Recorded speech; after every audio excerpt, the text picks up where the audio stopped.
पाक फौज का पुरतशद्दुद हजूम से टकराव नहीं हुआ। फौज हजूम को मुंतशिर करने के लिए लाई ही नहीं गई थी। तैनाती का मकसद अहम तनसीबात को महफूज बनाना था। पीटीआई के एहतजाज में तरबियत याफ्ता शरपसंद और अफगान शामिल थे। मुजाहिरीन ने केपी हुकूमत के वसाइल, असलहा, स्टील सिलिंग शॉट्स, स्टेन ग्रेनेड, आंसू गैस और कील जड़ी लाठियों से हमले किए। खुद साख्ता पर तशद्दुद हालात संभालने के बजाय पीटीआई क़यादत फरार हो गई। सोशल मीडिया पर मुनज़्ज़म प्रोपेगेंडा किया जा रहा। वज़ारत दाखिला ने सूरत हाल वाज़ेह कर दी।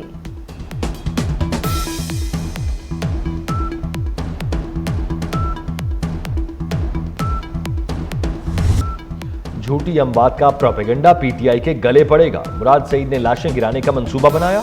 गजा और कुरम के शोहदा की तस्वीर लगाकर कहते हैं ये इस्लामाबाद की है। अता तारड़ की सेक्रेटरी दाखिला के हमरा प्रेस कॉन्फ्रेंस। कहा मुराद सईद केपी हाउस पेशावर में रूपोश है। गिरफ्तारी के लिए छापा मारना अच्छा नहीं लगता। इंटेलिजेंस रिपोर्ट्स थी। फाइनल कॉल की आड़ में हमला होगा। पीटीआई एहतजाज में 37 अफगान बाशिंदे शामिल थे।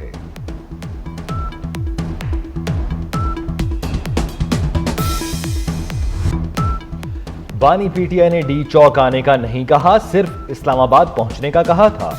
अली मोहम्मद खान की ऑडियो लीक में इंकशाफ। कहा बानी ने संगजानी में बैठने और मुज़ाकरात का हुक्म दिया।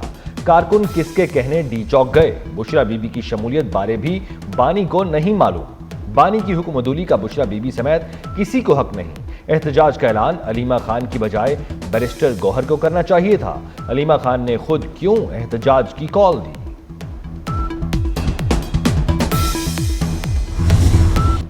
मुल्क में सियासी अफरा तफरी और चंद लोगों की दारुल हुकूमत पर चढ़ाई काबिल अफसोस है। एक्स सर्विस मैन सोसाइटी के सदर lieutenant general retired Abdul Qayyum Malik की प्रेस कॉन्फ्रेंस। कहा कानून को हाथ में लेकर अवाम की जान पर हमला आवर किसी रियायत के मुस्तहिक नहीं। मुल्क के बाहर बैठकर डिजिटल दहशतगर्दी में मुलव्वस अफराद को इंटरपोल के जरिए पाकिस्तान लाया जाए और सजा दी जाए। सिक्योरिटी फोर्सेस की कुर्बानियों को खिराज अकीदत पेश करते हैं।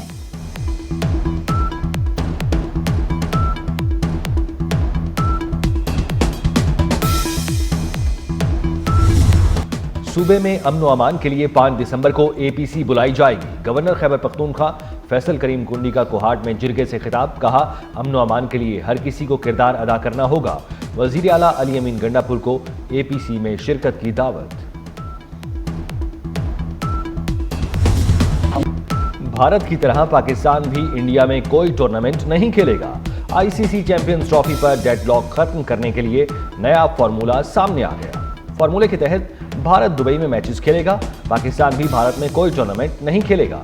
नया फार्मूला चैंपियंस ट्रॉफी से लागू होगा और अगले 3 साल तक रहेगा। आईसीसी ने पार्टनरशिप फार्मूले पर गौर शुरू कर दिया। चैंपियंस ट्रॉफी के शेड्यूल और वेन्यूज का मामला आज या कल हल होने की उम्मीद।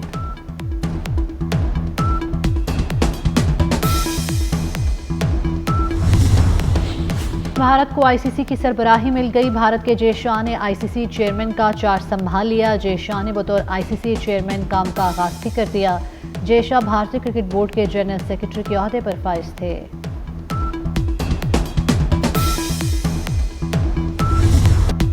हुकूमत का आज़मीन हज को मजीद सहूलतें देने का फैसला। हाजियों के पासपोर्ट्स जमा नहीं किए जाएंगे। सेकंड कॉपी काबिल इस्तेमाल होगी। तर्जुमान के मुताबिक हाजियों को बायोमेट्रिक के लिए कहीं जाने की जरूरत नहीं होगी। सऊदी वीजा ऐप से आज़मीन बायोमेट्रिक घर बैठे कर सकेंगे।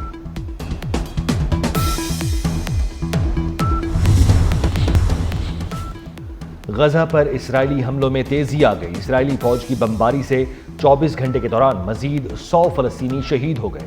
सेहोनी फौज के बैतुल्लाहिया के रिहायशी इमारतों और खान यूनुस में राशन के लिए कतार में खड़े लोगों पर फायरिंग, 87 फलस्तीनी शहीद। इस्राएली फौज के वहशियाना हमलों में 2 माह के दौरान 2700 फलस्तीनी शहीद। गजा में अब तक 44,382 फलस्तीनी शहीद हो चुके हैं।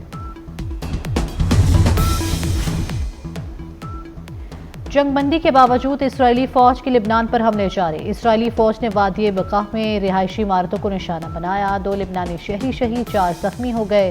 हिजबुल्लाह का इसराइल से जंगबंदी मुआहदे की पासदारी का मुतालबा। हिजबुल्लाह रहनुमा मुस्तफ़ा अब्दुल की शहीद बेटी की नमाज जनाजा बैरूत में अदा की गई।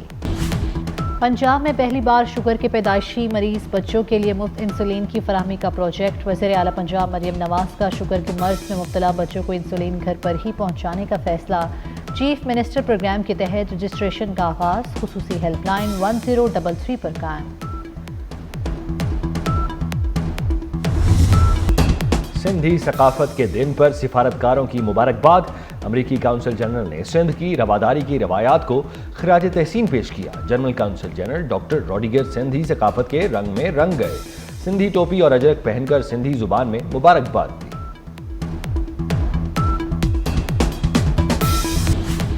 पंजाब में पहली बार शुगर के पैदाइशी मरीज बच्चों के लिए मुफ्त इंसुलिन की फराहमी का प्रोजेक्ट। वज़ीर आला पंजाब मरियम नवाज का शुगर के मर्ज में मुब्तला बच्चों को इंसुलिन घर पर ही पहुंचाने का फैसला। चीफ मिनिस्टर प्रोग्राम के तहत रजिस्ट्रेशन का आगाज खुसूसी हेल्पलाइन 1033 पर कायम। मुल्क के मुख्तलिफ इलाकों में बारिश और पहाड़ों पर बर्फबारी। मगरबी हवाओं ने असर दिखा दिया। क्वेटा समेत बलूचिस्तान के कई शहरों में गुज़श्ता रोज़ बारिश और पहाड़ों पर बर्फ पड़ी। मानसेरा में शदीद बर्फबारी। वादी कागान को सियाहों के लिए बंद कर दिया गया। नारान समेत एतराफ़ के तमाम होटल्स भी बंद। डिप्टी कमिश्नर के मुताबिक वादी नारान को अप्रैल में सयाहों के लिए खोला जाएगा।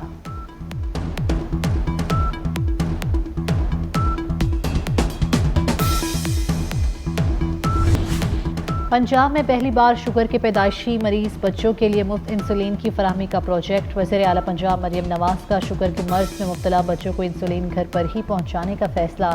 चीफ मिनिस्टर प्रोग्राम के तहत रजिस्ट्रेशन का आगाज खुसूसी हेल्पलाइन 1033 पर कायम। सिंधी सकाफत के दिन पर सिफारतकारों की मुबारकबाद। अमरीकी काउंसिल जनरल ने सिंध की रवादारी की रवायात को खराज तहसीन पेश किया। General council general doctor Rodriguez Sindhi सकाफत के रंग में रंग गए। सिंधी टोपी और अजरक पहनकर सिंधी जुबान में मुबारकबाद दी।